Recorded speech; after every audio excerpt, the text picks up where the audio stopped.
Witajcie kochani. Tym razem zabieram Was na obiecaną wcześniej wizytę w Asklepionie. Jest to najważniejszy zabytek wyspy Kos. Być na Kosie i nie odwiedzić tego miejsca to trochę tak jak polecieć do Aten i nie zobaczyć Akropolu.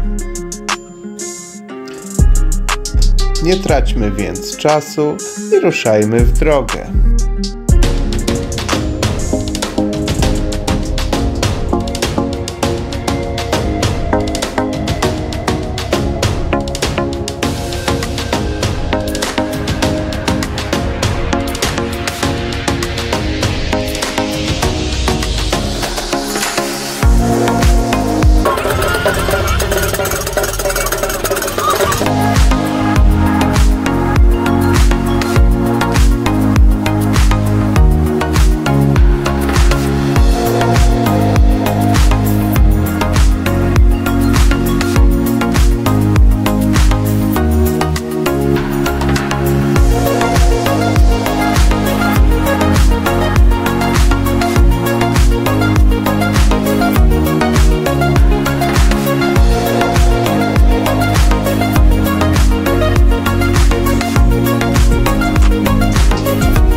Zwiedzanie rozpocząłem w małym muzeum czy też wystawie.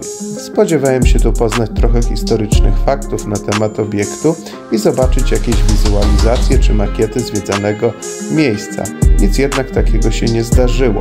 Trzeba wziąć poprawkę na fakt, że jest to Grecja i w tym temacie za wiele oczekiwać nie można. Z pomocą przyszedł jednak internet i tam sporo się dowiedziałem. Świetnie jest wiedzieć przynajmniej powierzchownie, na co się patrzy. Wyobraźnia lepiej pracuje, mając za pożywkę odrobinę faktów. Budynek ten wybudowali Włosi w latach 30. dla ochrony artefaktów odnalezionych na terenie Asklepionu.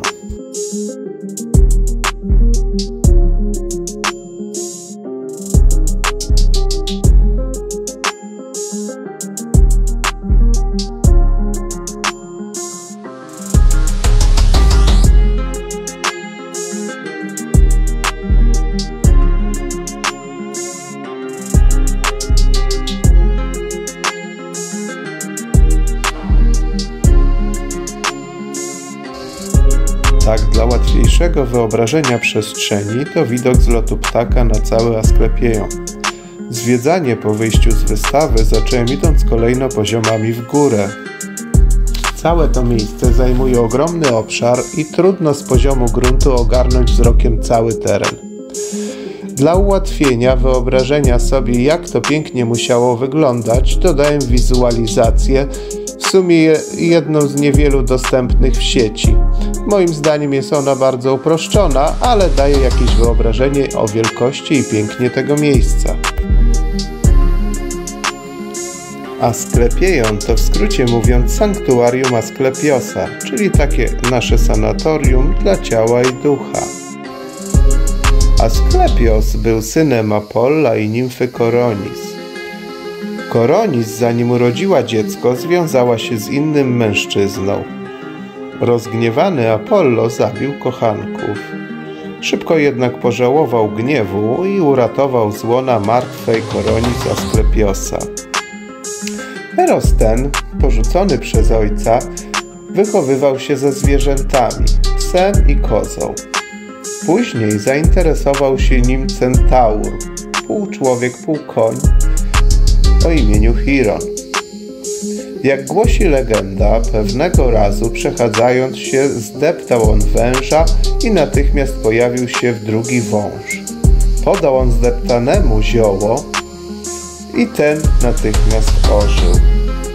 Zdarzenie to na tyle zafascynowało Asklepiosa, że zainteresowała go sztuka uzdrawiania, którą zaczął doskonalić. Potem bez reszty poświęcił się uzdrawianiu i leczeniu, a jego symbolem stał się wąż. Asklepios poznał sposoby wskrzeszenia umarłych, ale gdy zaczął z tym przesadzać, Zeus piorunem wyprawił go do świata umarłych. Wracając jednak do miejsca mojej wizyty, Asklepiejon początkowo był studnią lub źródłem z ołtarzem w Świętym Gaju. Później okręgiem sakralnym ze świątynią, obok której funkcjonowały lecznice, budynki szpitalne i portyki dla chorych oczekujących na przyjęcie. W sanktuariach leczyli kapłani tego bóstwa. Stosowano tu w szerokim zakresie przyrodolecznictwo oraz rytualne praktyki i zróżnicowane zabiegi lecznicze, jak na przykład post, kąpiele, masaże i ćwiczenia fizyczne. Pobyt tutaj rozpoczynał się od nocy w świątyni, a następnie zinterpretowaniu snu chorego, który to miał wskazywać sposób leczenia. Dla wyspy Kos jest to największy i najważniejszy zabytek. Wynika to z dwóch powodów. Po pierwsze, opiekunem wyspy jest Asklepios, jak wiemy Bóg i patron sztuki lekarskiej. Po drugie, na Kos w 460 roku przed naszą erą urodził się Hipokrates, który od najmłodszych lat interesował się leczeniem. Jego metody były rewolucyjne jak na tamten czas i niezwykle skuteczne. Był on prekursorem współczesnej medycyny, zyskał zresztą miano ojca medycyny. Biorąc pod uwagę fakt, że urodził się na Kosie w 460 roku przed naszą erą, świadczy, jak chętny do zdobywania wiedzy i jak wielkim był radykałem. Uczył się chętnie już jako dziecko od ojca Heraklidesa, a jako młody człowiek nauki pogłębiał w Egipcie, Tesalii i Atenach. To on stwierdził, że higiena i dieta, a więc zdrowy tryb życia, ma decydujący wpływ na nasze życie i zdrowie. Obalił też powszechne twierdzenie, że epilepsja, czyli padaczka, to opętanie. Wprowadził też ogrom terminów do dziś używanych, takich jak na przykład diagnoza, rokowanie, terapia czy epidemia. Obiekt, który oglądacie, powstał po śmierci słynnego medyka w otoczeniu lasu, a więc z dala od gwaru miasta. Początkowo miało być to miejsce wypoczynku i rehabilitacji po chorobie. Później powstał tu szpital i uzdrowisko, a nawet szkoła i centrum medyczne.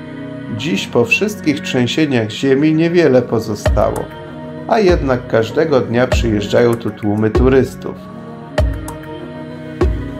Asklepiejon odkrył w latach 1901–1905 niemiecki archeolog. Później Włosi dokonywali tu dalszych badań w latach 1930–1942. Wszelkie opracowania i ewentualne odrestaurowania to efekt ich pracy. Badania dowodzą, że już 1550 lat przed naszą erą miejsce to poświęcone było Apollowi, ojcu Asklepiosa. Znaleziono tu szczątki ołtarza Apolla. Potwierdzone badaniami pozostałości sięgają V wieku przed naszą erą i uważa się je za pierwszy etap budowy istniejącego do dziś obiektu. Pierwsza faza to czas od 350 do 330 roku przed naszą erą. Powstał wtedy ołtarz, dokładnie w miejscu poprzedniego i jednak poświęcony już Asklepiosowi. Co więcej, ustanowiono wtedy na wyspie kult tego boga. Był to czas już po śmierci Hipokratesa, a więc gdy sława tego medyka bardzo wzrastała nie tylko na wyspie, lecz i poza nią. Trzecia faza rozbudowy to dosłowny rozkwit. Powstał wtedy cały kompleks budynków ułożonych na 3 poziomach. Kluczowy dla Asklepionu był rok 242 przed naszą erą, kiedy to wprowadzono święto na cześć Asklepiosa. Bardzo długo był to ośrodek kultu. Tak naprawdę dopiero trzęsienia ziemi z 469 roku naszej ery i 554 roku naszej ery spowodowały upadek sanktuarium. W międzyczasie, około V wieku, na wyspie rozpoczął się okres chrześcijański. Na wyspie powstał kościół i klasztor. Z bloków kamiennych budowy Jasklepionu chętnie korzystali Joannici, budując swoją twierdzę i fort, a później osmańscy Turcy wykorzystali marmurowe bloki świątyń do budowy obydwu meczetów w miasteczku. Wiele cennych artefaktów stąd pochodzących zostało wywiezione przez kolejnych najeźdźców. Posągi, monety czy tym podobne bezpowrotnie opuściły wyspę.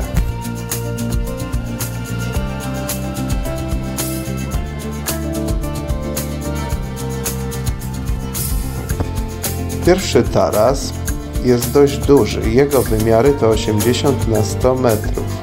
Prowadziły tam 24 bardzo szerokie stopnie. Jest to propylon z III wieku przed naszą erą, otoczony z 3 stron długą budowlą mieszczącą pokoje dla pacjentów i zadaszenie oparte na kolumnach. Prowadziła tam brama, po której zostało dziś tylko kilka kamieni. Jednak fundamenty potwierdzają istnienie całej tej ogromnej budowli.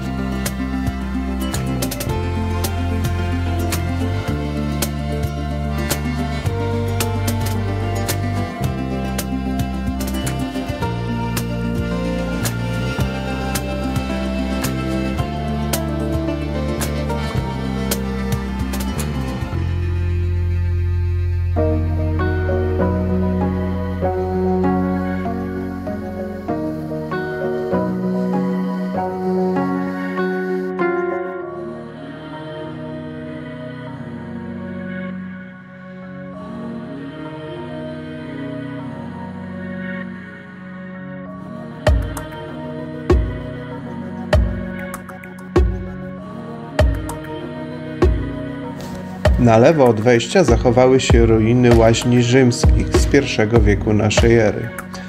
Znaleziono tu także 2 podziemne komory. Uważa się, że w ten sposób izolowano osoby z chorobami wenerycznymi i trądem. Musiało to być straszne, wyglądało jakby ci ludzie zostali pogrzebani za życia. Mała ich głębokość jest złudna, gdyż poziom terenu przez 20 parę lat podniósł się o kilka metrów. Na wprost wejścia, oprócz schodów prowadzących na drugi poziom, jest ściana oporowa z niszami, w których kiedyś stały posągi bogów. Na tym poziomie mieściła się również szkoła lekarska, anatomiczna i patologiczna. Ruiny, które oglądaliście przed chwilą, to właśnie pozostałości tej szkoły.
Drugi poziom był znacznie węższy i stanowił centrum religijne całej świątyni.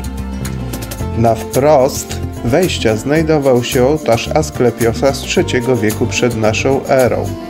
Dziś są to ruiny, niewiele wystające z ziemi. Wówczas jednak był to bardzo efektowny ołtarz.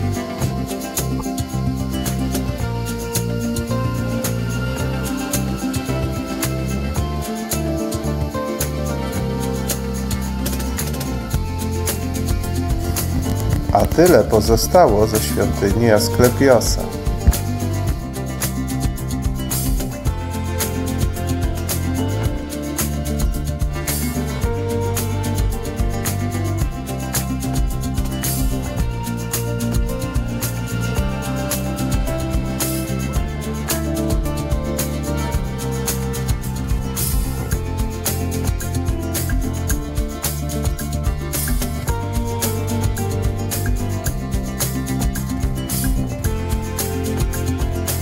Możecie sobie wyobrazić, ile czasu zajęło wyrzeźbienie czegoś takiego w twardym kamieniu?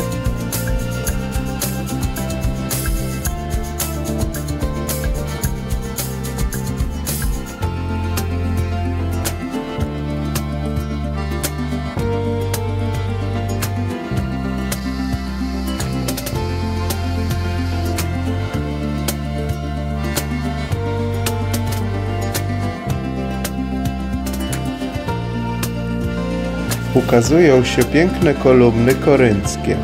To rekonstrukcja pozwalająca wyobrazić sobie wygląd świątyni Apolla z IV wieku przed naszą erą.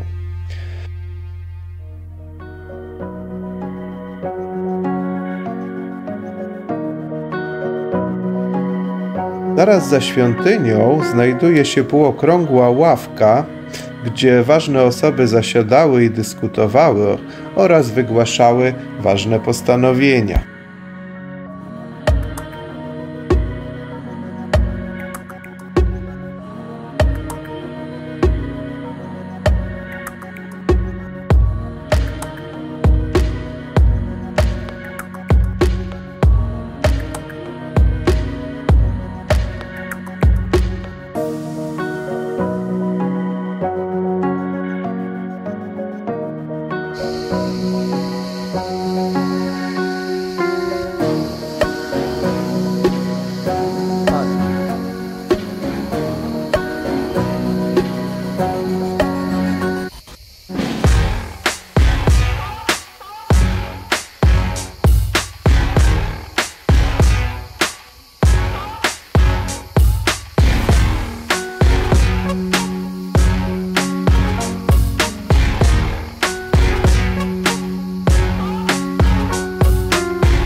Na górny taras prowadzi 60 stopni i jest to ostatni poziom sanktuarium.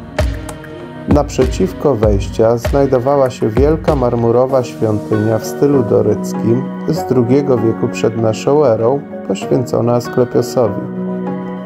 Stanowiła ona dokładną replikę świątyni z Epidauros. Mierzyła 34 na 18 metrów i otoczona była 104 kolumnami. Tu podobnie jak na pierwszym poziomie wokół tarasu była kolumnada. A tak wyglądają pozostałości wielkiej świątyni Asklepiosa.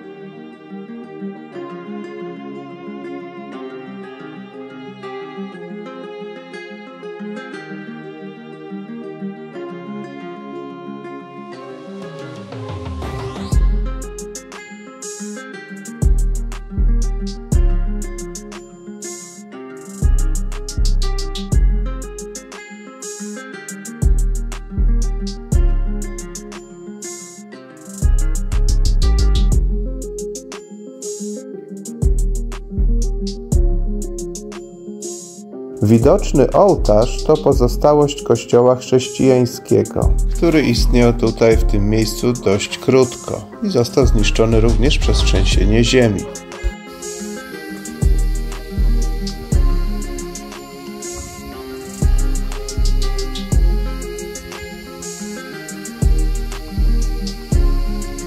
Przypuszcza się, że znajdowały się tutaj w obrębie kompleksu też inne budynki, jak amfiteatr czy stadion, jednak do dziś ich nie odnaleziono. Do dziś nie odkopano również części budynków szpitalnych, które hipotetycznie również powinny były istnieć na terenie kompleksu.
Jeszcze kilka ładnych ujęć i kończę wyprawę.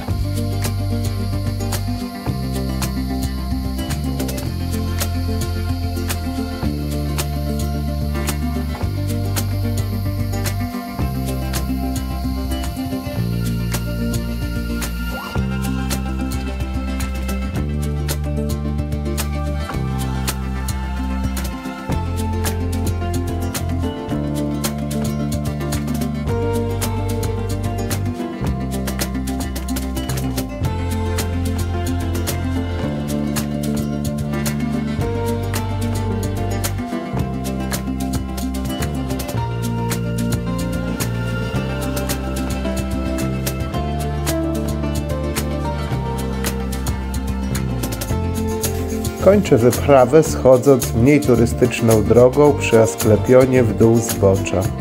Mam nadzieję, że zobaczyliście i dowiedzieliście trochę ciekawych rzeczy. Jeśli Wam się spodobało, zostawcie komentarz i łapkę w górę. Zachęcam tradycyjnie do zasubskrybowania kanału i włączenia powiadomień, aby nic nie przegapić. Dziękuję za obejrzenie odcinka do końca i zapraszam na kolejne wyprawy. Do zobaczenia wkrótce, kochani.